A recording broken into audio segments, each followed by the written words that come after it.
Hi everyone, it's Jennifer McCreath. Saturday, December 22nd, 2012. My third video of the day. At least I'm keeping them all short.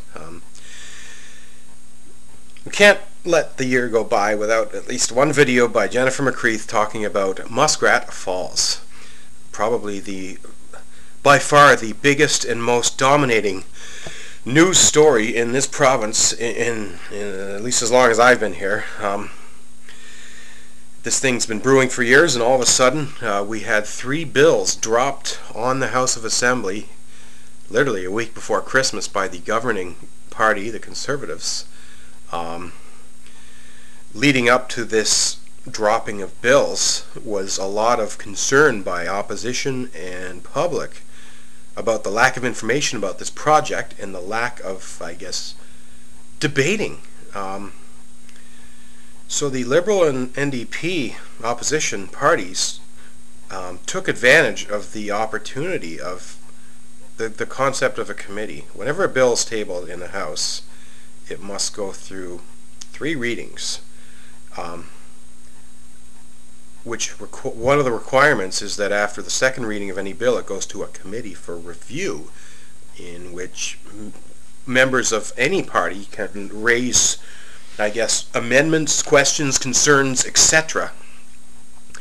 So that's essentially what happened. Is we had a 86-hour committee meeting that was pretty much non-stop, with the exception of breaks for supper, in which members of the opposition finally had an opportunity to question government on a variety of issues surrounding this very big project.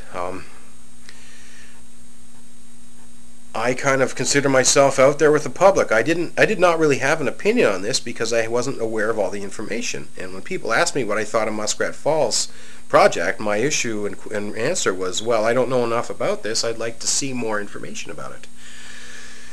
Well, in the end, we've seen the bills, and of course the government has the majority, so they were able to ram through exactly what they had tabled. But finally, there was an opportunity to, I guess, take a closer look at some of the issues here. We're talking about a very high price tag on this project.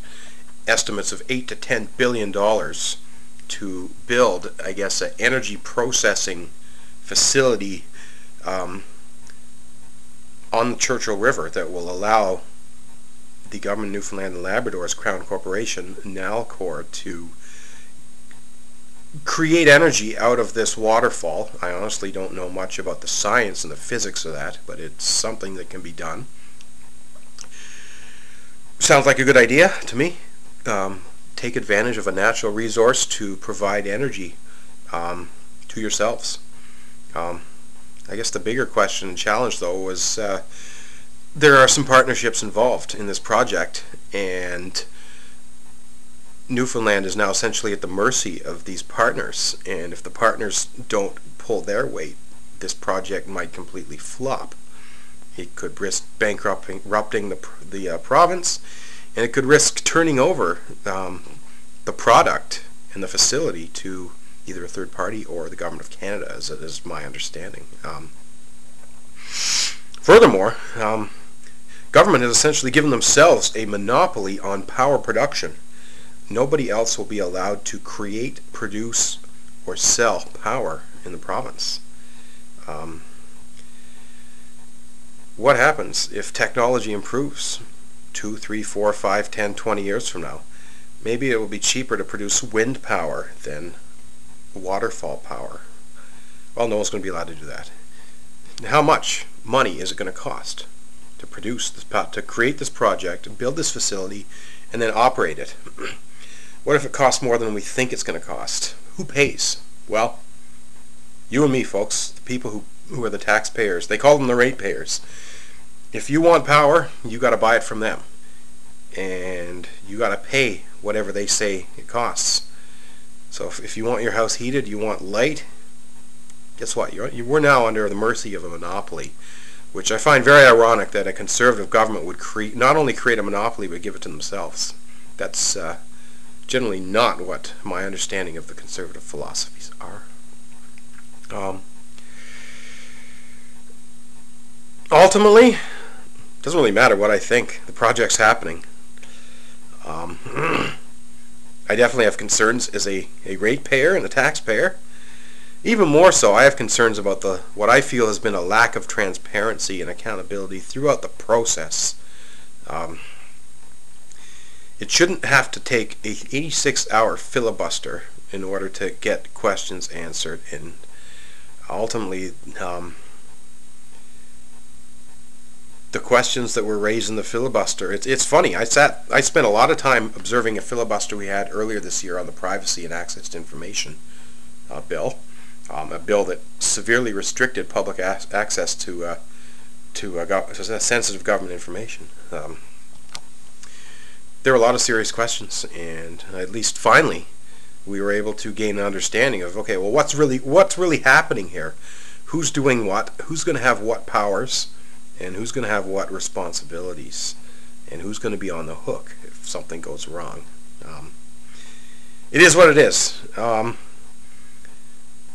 do I care so much? Well, it's an opportunity as someone who's an experienced legislative, someone who's got experience interpreting and applying policies and procedures to comply with legislation, as well as someone who's got a past, present, and future career in policy development.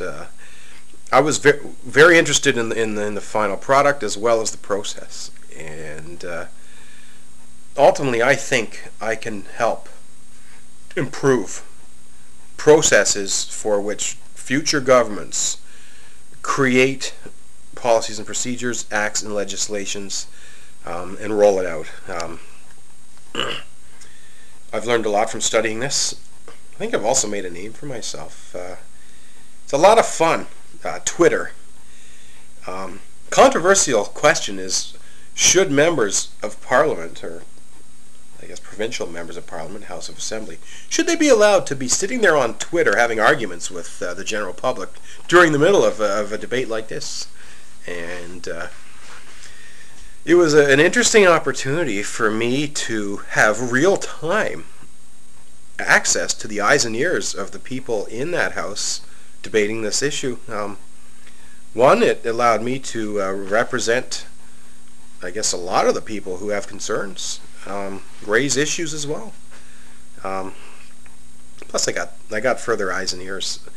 I want politicians on all parties to know who I am and to develop a sense of respect for me and my brain, because it is my goal to further engage them on a variety of issues that affect the trans community, specifically policies and procedures that restrict our access to healthcare, to housing, to employment, to human rights.